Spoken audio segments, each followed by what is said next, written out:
Hallo, schön, dass du wieder da bist. Heute geht es um Navigation der Chorus Epix 2 Pro. Anders als es in sonstigen Videos gewohnt seid, werden wir das Ganze heute etwas aufteilen. Und zwar, ich habe schon den ersten Teil des Videos gedreht gehabt, bis ich einen Kommentar bekommen habe, dass es jetzt abbiege Hinweise für die Chorus-Uhren gibt. Das ist eine Sache, die ziemlich neu ist und das wollte ich entsprechend natürlich ins Video mit einbringen. Im ersten Teil würde ich euch zeigen, was ich schon abgedreht habe, wie ihr das Ganze mit Komoot nutzen könnt, beziehungsweise entsprechend hier auch topografische Karten installieren könnt, weil die sind bei der Uhr jetzt vorher nicht installiert. Und euch natürlich einen Eindruck geben, wie die Navigation funktioniert, wenn ihr das Ganze nur mit Komoot nutzt.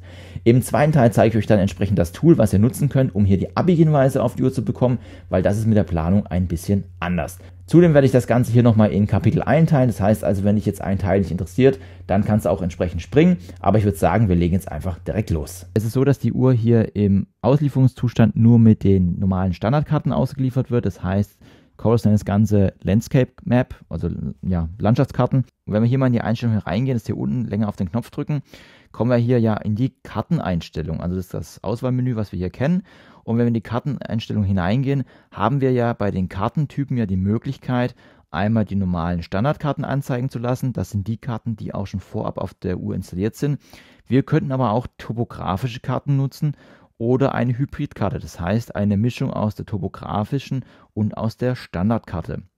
Wenn ihr jetzt die topografische Karte auswählt, dann werdet ihr hier keine Karte angezeigt bekommen, sondern nur ein leeres Feld, also so, als wäre keine Karte installiert. Warum? Ganz einfach, weil die topografische Karte, wie gesagt, nicht auf der Uhr installiert ist. Bei der Chorus Epix 2 Pro ist es aber nun so, dass ihr beide Karten installieren könnt. Das heißt also, ihr seid nicht mehr wie beim Vorgängermodell auf nur einen Kartentyp beschränkt. Das war immer ein Speicherproblem gewesen. Das haben wir an der Uhr nicht. Das heißt also, wir können uns jetzt hier auch entsprechend die Karte herunterladen und hier auf die Uhr installieren. Und es ist auch so, die Karten bekommt ihr kostenlos von Chorus. Also ihr müsst jetzt nicht separat nochmal Karten kaufen, sondern könnt die entsprechend hier, wie gesagt, installieren. Was ihr dazu braucht, ist einfach das ganz normale Kabel von Chorus, und zwar genau das, was auch mit der Uhr mitgeliefert worden ist. Wenn ihr jetzt zum Beispiel eine Pace 2 habt wie ich, dann funktioniert das Kabel nicht. Also ist ganz wichtig, dann auch entsprechend das Kabel der Uhr zu nutzen. Dafür müsst ihr einfach die Uhr hier hinten anschließen, das ist eigentlich ganz simpel, und die entsprechend hier am Computer verbinden. Ich habe das Ganze jetzt hier an meinem Mac verbunden, also das Ganze funktioniert sowohl auf dem Mac als auch auf dem PC. Und wir sehen jetzt hier, es erscheinen dann zwei neue Festplatten oder zwei neue Datenträger, einmal Logfiles und einmal Epix 2 Pro. Und das Ganze ist hier entsprechend bei der Epix 2 Pro hinterlegt. Wir sehen jetzt auch hier, aktuell haben wir 15,73 GB frei von 29,68 GB. Das liegt aber daran, dass ich die Karte schon installiert habe. Chorus bietet hier eine Webseite an, wo ihr entsprechend die Karten herunterladen könnt. In der Videobeschreibung gebe ich euch den Link, beziehungsweise wenn ihr das Ganze bei Google eingibt, Chorus und Map, kommt ihr auch direkt hier schon ja, auf die Webseite. Und dann sehen wir hier Map Download. Einmal haben wir hier Landscape Map, das ist die Standardkarte, die ihr jetzt aktuell schon auf der Uhr installiert habt. Da sehen wir auch nochmal die Einschränkung mit der Epix Pro und Vertex 1, dass hier entsprechend nur eine Karte installiert werden kann, weil die Speicher zu klein sind. Und dann gibt es hier noch ja, die Topokarte, die wir haben. Ebenfalls sehen wir dann hier auch, dass wir verschiedene Regionen haben. Also wir haben Afrika, Europa, Asien, Australien. Das ist alles entsprechend hier enthalten. Wenn wir jetzt hier weiter herunter scrollen, dann sehen wir auch schon die verschiedenen Regionen. Ich beziehe mich jetzt mal komplett hier auf Europa. Wir haben hier an der Spalte Europa, wir sehen dann einmal hier bei Landscape 3,47 GB. Das ist wie gesagt das aktuelle, was installiert ist. Und wir haben Turbokarten für 2,69 GB. Im Umkehrschluss kann man auch sagen, dass man hier mehrere Karten installieren kann, weil der Speicher ja entsprechend groß ist. Wir gehen jetzt einfach mal hier auf die Karte von Europa und dann bekommen wir schon mal eine kleine Übersicht. Dann wählt ihr entsprechend hier Download aus und dann wird das Ganze hier ja, gedownloadet, beziehungsweise ihr bekommt dann auch schon eine kleine Instruction oder eine Anleitung, wie ihr das Ganze hier installieren könnt. Ja, wenn wir das Ganze dann heruntergeladen haben, bekommen wir hier auf der rechten Seite nun die Anleitung, beziehungsweise das Ganze ist aber auch hier in Englisch gehalten. Und wir haben den Ordner Map. Da gehen wir jetzt einfach mal rein. Und in der Topokarte haben wir dann einmal das Objekt CM, also den Ordner CM und einmal den Ordner GM oder GM. Bei dem GM-Ordner ist es aber so, wenn ihr dann entsprechend hier eine Topokarte oder Landscape-Karte habt, das ist immer der gleiche Ordner. Der Unterschied liegt dann tatsächlich hier bei der CM-Karte. Wenn wir jetzt nochmal auf die Uhr hier rüber gehen, auf die Epix 2 Pro, da sehen wir dann auch nochmal, wie gesagt, die drei Ordner. Und ihr müsst einfach dann, wenn ihr schon die erste Karte installiert habt, also das wäre bei euch, würde es aussehen mit GM und OSM, müsst ihr einfach nur den CM-Ordner herüberziehen und den entsprechend hier auf die Uhr kopieren. Da muss ich aber sagen, ihr müsst hier ein bisschen Zeit mitnehmen. Das dauert so knapp 45 Minuten, bis das Ganze hier rüber transferiert wird. Also wie gesagt, das ist jetzt nichts, was ihr mal eben zwischen Tür und Angel machen solltet. Am besten abends irgendwann das rüber kopieren. Und so habt ihr dann beide Karten hier auf der Uhr. Und ihr könnt, wie gesagt, dann weitere Karten herunterladen, um die Uhr dann entsprechend um die Karten zu erweitern. Ja, um die Routen entsprechend auf die Chorus Epix 2 Pro zu übertragen, ist eigentlich ganz einfach. Ich persönlich nutze hier Komoot oder das, wie gesagt, mein Haus- und Hof-Planungstool, was ich hier nutze. Ihr habt natürlich auch die Möglichkeiten, andere Tools zu nutzen oder andere Apps. Die Voraussetzung ist hierfür, dass die App GPX-Dateien exportieren kann und diese nach Chorus oder beziehungsweise in die Chorus-App übertragen kann. Das Ganze geht momentan aktuell nur über die App. Wir haben jetzt aber die Möglichkeit hier, weil Komoot unterstützt wird, die API-Schnittstelle von Komoot anzusteuern.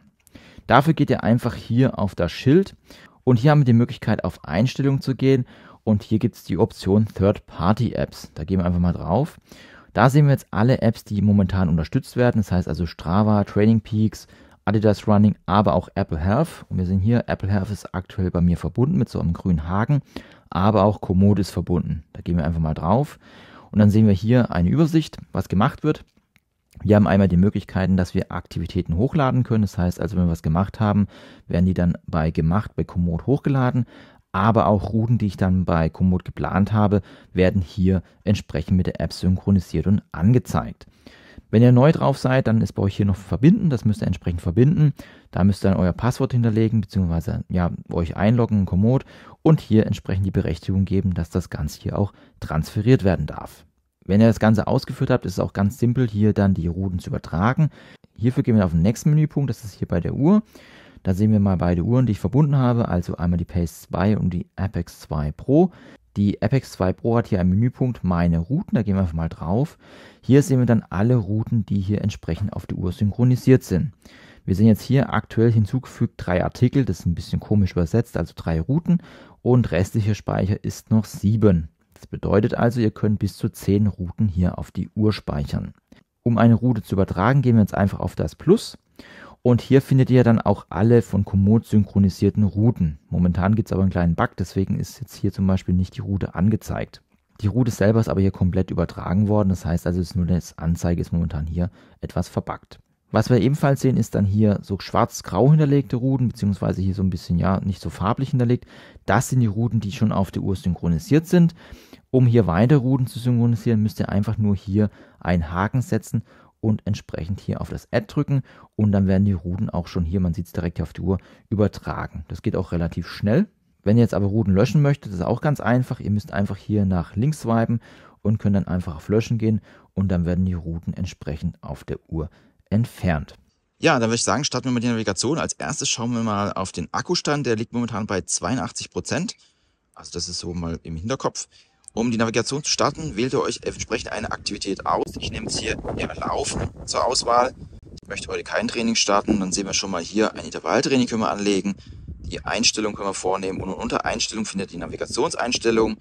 Und da finden wir jetzt auch schon die beiden Routen, die ich hier synchronisiert habe. Ich laufe heute diese und die wähle ich jetzt aus. Dann ist das Ganze schon ausgewählt. Wir bekommen nochmal eine Übersicht der Höhendetails. Das ist jetzt sehr überschaubar, weil ich heute im Flachen laufe. Daher haben wir jetzt nicht so viel, was die Höhen angeht. Und wir können dann noch wählen, ob wir dann vorwärts oder rückwärts die Strecke laufen.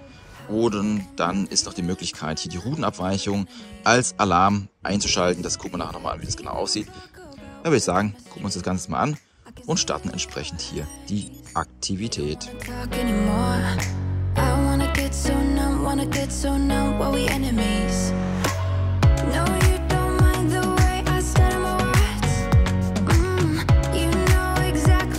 Ja, da haben wir auch schon die Karte. Wir sehen jetzt hier auf 25 Meter sind wir jetzt gezoomt, beziehungsweise drin. Das ist das Maximale, was geht. Wir sehen auch hier, das Blaue bin ich gelaufen und das Pinke muss ich noch laufen. Ihr seht auch beim Pink ist nochmal was Blaues. Das bedeutet, ich laufe die Strecke dann auch gleich nochmal zurück. Deswegen ist hier, das zweimal vorhanden, sonst wäre das nur blau. Ihr könnt dann auch auf die Karte rauszoomen. Einmal auf 50 Meter, auf 100 Meter, auf 200 Meter. Also ihr könnt dann so richtig schön rauszoomen. Ja, sehen wir hier so ein bisschen hinten versteckt den See. Und den See sehen wir auch hier auf der Karte, genau im Standpunkt, wo wir sind. Also die Karte ist auch wirklich, wirklich gut. Wir sehen nochmal hier das Blaue, was ich gelaufen bin, das Pinke, was wir laufen müssen. Das ist auf 100 Metern. Und wir können auch sehen, im See tatsächlich ist auch so ein Höhenprofil von der topografischen Karte drin. Das heißt also, der geht noch ein bisschen runter. Und dann sehen wir auch schon hier vorne kommt gleich die erste Kreuzung. Zumindest die erste Kreuzung, die ich jetzt hier mitfilme.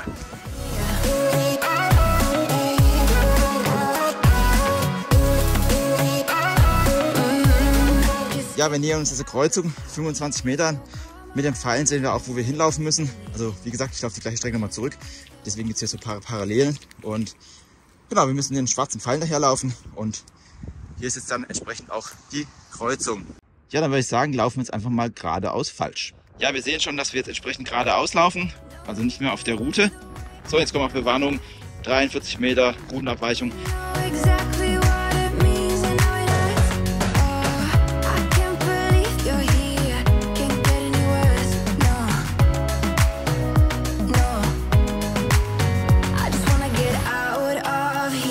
Mal Karte noch ein bisschen näher zu bringen. Wir sehen jetzt auch hier wirklich ja, der grüne Bereich, wo wir jetzt unterwegs sind. Wir sehen alle Wege, die hier sind. Also ihr habt wirklich alle Wege auch drin. Die ja, Wanderwege, Trampelpfade, alles enthalten und auch wirklich sehr gut zu navigieren. Wir sehen auch die Felder. Also wenn wir einfach mal hier schauen, da geht es dann raus in die Felder. Die sind da entsprechend dabei. Das sehen wir jetzt hier hinten. Und die bekommt ihr, wie gesagt, entsprechend dann auch angezeigt. Ja, was bekommen wir noch alles angezeigt? Wenn wir an der Krone drehen, sehen wir einmal hier, dass wir unten hier die, ja, zum Ziel sind es noch 4,99 Kilometer. Beziehungsweise wir können auch einfach hier durch die ganzen ja, Bereiche durchgehen. Wir haben jetzt hier zum Beispiel Links-Rechts-Balance. Ich habe momentan den Pod nicht angeschlossen, deswegen sehen wir noch nichts. Maximale Herzfrequenz ist dabei und wir sehen auch entsprechend hier alle Datenfelder, die ich mir hinterlegt habe. Also auch die Rundenzeit, beziehungsweise auch die Trainingslast wird mir angezeigt. Aber auch dann hier, ja gut, ich laufe jetzt gerade nicht den Berg hoch, da würdet ihr jetzt noch die ja, berechnete Pace bekommen am Berg und auch die Kadenz beziehungsweise die Herzfrequenz und dann auch die Pace. Und wir sehen jetzt auch hier das Höhenprofil, wo wir jetzt gerade aktuell sind. Also das dunkelgrüne sind wir jetzt gelaufen, das hellgrüne besteht noch vor uns und ihr seht ja, ich habe jetzt hier nicht so viele Höhenmeter, das sind gerade mal 9 Stück. Es ist also nicht relevant. Ja, und dann haben wir auch die Karte. Wir sehen auch dann hier zum Beispiel wieder, dass wir hier zum Beispiel die Autobahn haben, was wir gerade vielleicht im Hintergrund ein bisschen hören. Da sind wir gerade unten durchgelaufen und wir laufen jetzt einfach mal weiter.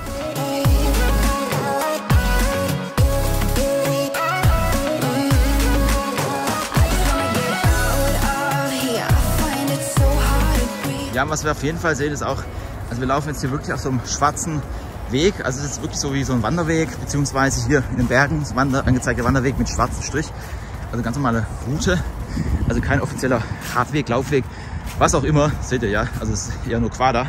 Und trotzdem haben wir es hier auf der Karte drauf, sieht man jetzt nicht so gut, aber die Wege sind ja entsprechend enthalten. Wir sind auch hier unten rechts dann so einen kleinen Weg, der dann abbiegt. Also die Karten sind wirklich sehr detailliert reich. Ja, ihr habt auch mit der FX 2 Pro die Möglichkeit, hier Position zu speichern. Dafür müsst ihr einfach hier unten lange auf den Knopf drücken. Da kommt ihr dann in dieses Schnellauswahlmenü und da gibt es hier den Punkt Standort speichern. Da gehen wir jetzt einfach mal drauf, mit GPS gesucht und dann sehen wir auch schon hier Kontrollpunkt und dann können wir das Ganze entsprechend hier speichern und dann haben wir auch entsprechend den Kontrollpunkt gespeichert, den wir haben wollen. Ja, dann sind wir jetzt auch schon am Ziel angekommen. Wir sehen hier 7,78 Kilometer. Auf die Zeit schauen wir jetzt mal nicht. Wenn ich viel filme, ist das immer entsprechend, ja. Wir haben hier Multiband-GPS gehabt, beziehungsweise ja, das duale GPS, also alles was geht. Dann können wir das Ganze hier auch dann direkt auch hier beenden. Das wollen wir eigentlich machen. Da drücken wir jetzt mal 3 Sekunden. Ist auch ganz gut, dass man sich einfach so direkt beendet, sondern erst 3 Sekunden draufdrücken muss. Dann sehen wir nochmal den Streckenverlauf und natürlich dann entsprechend hier auch die Daten, die wir jetzt gerade eben schon gesehen haben. Also hier ist dann auch entsprechend alles aufgezeichnet und die Daten gehen auch nach Training Peaks, wenn ihr das ebenfalls haben möchtet. So, dann gehen wir mal zurück. Dann schauen wir noch kurz auf den Akkustand. Und wir sehen hier 74%. Ich blende jetzt mal den Verbrauch ein. Wie gesagt, das Ganze war jetzt hier im Multiband. Wir sehen auch hier ja, den weiteren Verlauf in der Grafik. Und es ist auch so, dass dann das Multiband hier wirklich am meisten GPS verbraucht. Ja, jetzt habt ihr gesehen, wie das Ganze hier mit Komoot funktioniert, beziehungsweise wenn das hier entsprechend direkt ja, importiert und auf die Uhr übertragt. Ihr habt aber auch jetzt die Option mit Plot a Route entsprechend hier ja auch eine Route zu planen. Das könnt ihr sowohl auf dem Handy als auch auf dem Laptop machen und diese dann übertragen und hier bekommt ihr entsprechend dann die Wegpunkte angezeigt. Wir schauen uns jetzt einfach mal ganz kurz an, wie das in der App aussieht und wie es dann entsprechend auch dann hier auf der Uhr funktioniert. Das Ganze habe ich hier als Shortcut auf meinem iPhone hinterlegt. Das Ganze ist hier auf dem iPhone, es geht aber auch auf Android.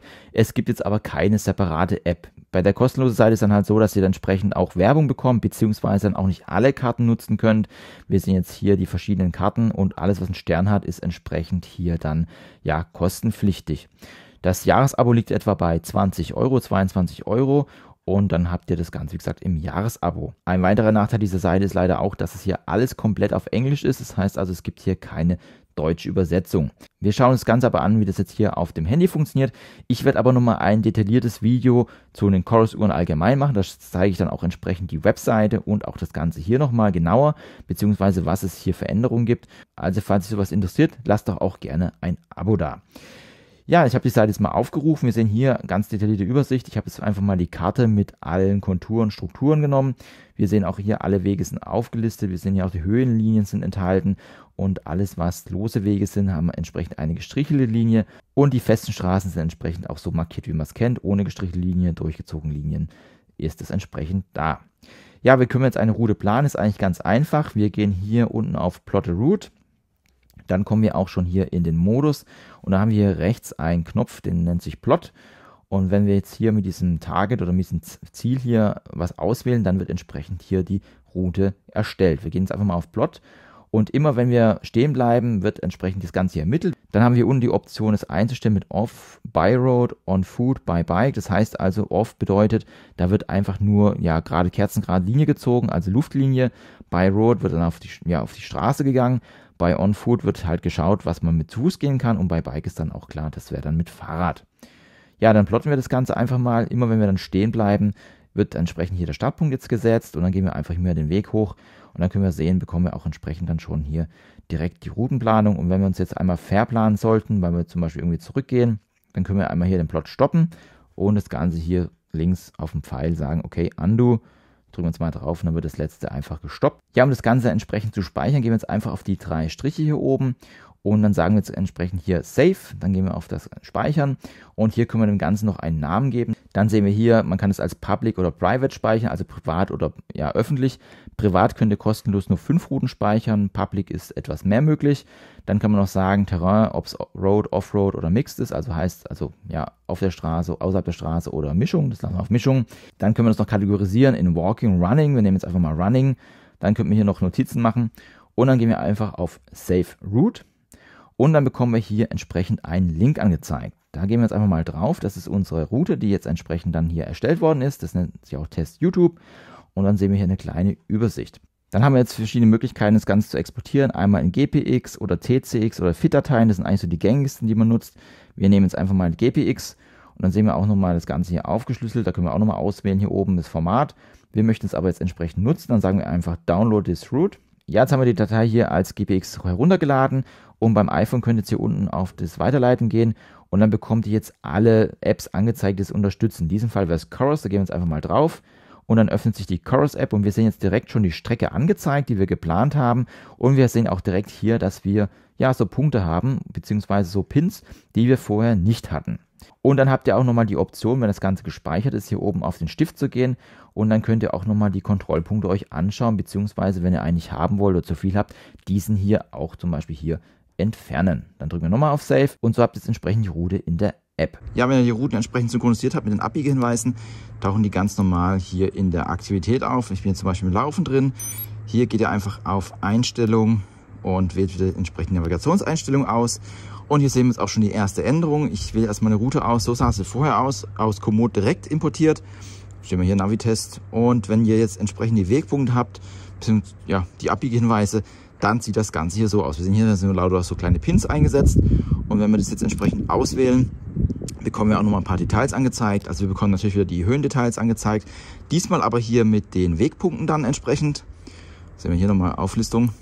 Beziehungsweise wir bekommen dann auch nochmal ja, die ganzen Wegpunkte hier im Detail ja, angezeigt, wann diese dann entsprechend hier erscheinen. Also hier kann man sich die Route entsprechend nochmal anschauen. Und das finde ich echt klasse, dass man das sich hier entsprechend nochmal, ja, wie gesagt, anschauen kann, wie das Ganze aussieht. Dann können wir den Startpunkt natürlich noch auswählen, vorwärts, rückwärts, das ist auch beim alten geblieben. Dann haben wir noch die Routenabweichung, bekommen hier auch die Lama angezeigt. Und so könnt ihr dann entsprechend eure Route hier starten. Wir gehen jetzt einfach mal rein, dann starten wir nochmal die Route. Und dann sehen wir auch schon direkt hier die Wegpunkte angezeigt, hier oben. Und dann würde ich sagen, dann laufen wir mal los. Wir sehen auch hier, es gibt ein neues Datenfeld, links abbiegen bis zu 60 Meter. Also das ist schon direkt hier vorne, geht es gleich links ab. Also das heißt, ihr bekommt es auch schon als eigenes Datenfeld abgezeigt. Links abbiegen. Wir lassen es jetzt einfach mal kurz hier auf dem Display stehen, wie das Ganze sich dann entwickelt. Wir sehen auch links oben dann einen Pfeil, der uns anzeigt, wo das Ganze hingeht. Und jetzt springen wir direkt hier auf die Karte. Das heißt also, wenn ihr am Datenfeld seid, kommt hier auf die Karte. Dann sehen wir hier, links abbiegen erreicht und dann geht die Karte auch schon wieder weg. So, wir sind jetzt 50 Meter vorher. Wir sind jetzt auf dem Datenfeld drauf, also es ist egal, welches Datenfeld ihr habt. Es fällt sich alles gleich. Und wir sehen etwa 30 Meter vorher oder knapp 30 Meter vorher bekomme ich dann die Karte angezeigt. in der Zoom-Stufe, wie ich das Ganze eingestellt habe. Wir sind hier 0 Meter bis zur Distanz. Das heißt also, wir müssen jetzt hier links abbiegen. Und wir sehen hier die Kreuzung. Wir müssen links abbiegen. Vorhin hatte ich hier noch keine Abbiegehinweise gehabt. Dann laufen wir mal ein Stück weiter. Jetzt bin ich links abgebogen. So, dann sehen wir auch hier, ich bin jetzt von der Kreuzung hier runter, da bin ich jetzt gerade links abgebogen. Hier vorne kommt gleich die nächste Kreuzung in 200 Meter leicht links. Es gibt dann auch Unterschiede zwischen stark links, leicht links und wir sehen hier vorne geht es dann auch leicht links ab. Insgesamt bin ich jetzt aber wirklich sehr zufrieden, dass die Corus hier Abbiegehinweise anbietet. Das hatten wir jetzt eine ganze Weile nicht gehabt. Das finde ich wirklich sehr positiv, weil das hat wirklich hier noch gefehlt. Nun habt ihr auf jeden Fall eine Alternative, was das Navigieren mit Karten angeht, weil hier gibt es tatsächlich nicht so viele auf dem Markt, die das Ganze hier anbieten. Ebenfalls könnt ihr dann auch alle Datenfelder nutzen, die ihr entsprechend eingerichtet habt, beziehungsweise dann euer Training durchführen. Und das finde ich an der Stelle wirklich sehr positiv, dass man das Ganze hier kombinieren kann. Für mich ist die Corus Epix 2 Pro auf alle Fälle eine Alternative zu der Garmin Fenix bzw. Epix-Reihe, aber auch Forerunner-Reihe. Gerade weil sie vom Preis hier auf jeden Fall etwas günstiger ist als die genannten Uhren, habt ihr auf jeden Fall hier eine Möglichkeit, eine gute oder beziehungsweise sehr gute Navigationsuhr an dieser Stelle zu bekommen. Ja, ich hoffe, ihr konntet euch einen kleinen Eindruck geben, was die Navigation der Corus Epix 2 Pro angeht. Wenn dich noch mehr zum Thema Corus interessiert, dann verlinke ich dir oben hier mal meine Playlist rund um Corus, beziehungsweise wenn du ein ausführliches Review der Uhr haben möchtest, beziehungsweise alle Funktionen, die die Uhr hier anbietet, verlinke ich dir unten auch mal das Video rund um die Corus Epix 2 Pro. Und wenn du neu auf dem Kanal bist, verlinke ich dir oben auch mal die Best-of-Playlist meines Kanals. Ich würde mich auf jeden Fall freuen, dich hier auf dem Kanal wieder begrüßen zu dürfen. Ansonsten bedanke ich mich für deine Zeit. Tschüss, bis zum nächsten Mal.